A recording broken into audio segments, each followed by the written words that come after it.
I think this is a story that you've told multiple times about being muscled out. Yeah.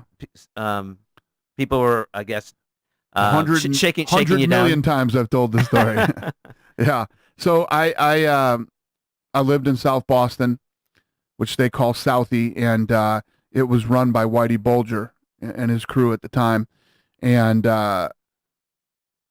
they just did a movie, a few years ago called Black Mass, telling the whole story. And basically, they had this thing in Southie called the Code of Silence, which meant anything that happened,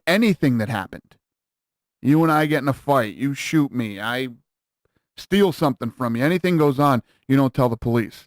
It's all dealt with in town and basically through Whitey. And, nobody knew at the time, but he was in with the FBI. Hmm. And if you did tell, the FBI would tell him that they were, that it's a pretty crazy story. But, these guys, one of his guys wasn't him.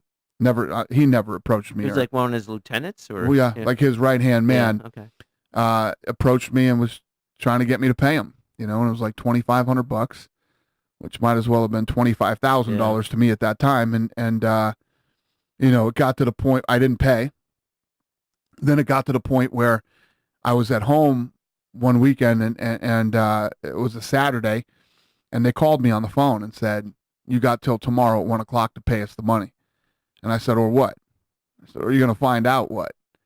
So I literally hung up the phone, picked it back up, called Delta, and got a one-way flight back to Vegas that night.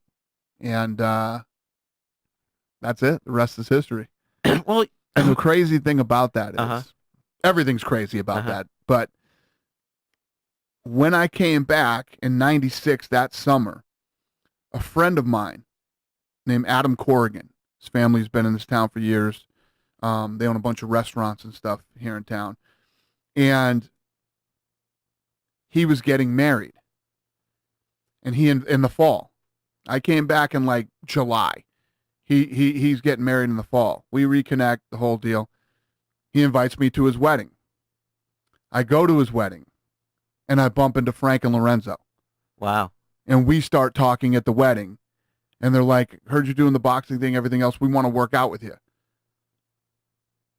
From that wedding, Frank Lorenzo and I got together the Monday after the wedding and have been together ever since. What So year was if that? I don't, that's 96. Okay. The year I come back. So if I don't leave Boston the way that I did and as abruptly as I did, none of this happens.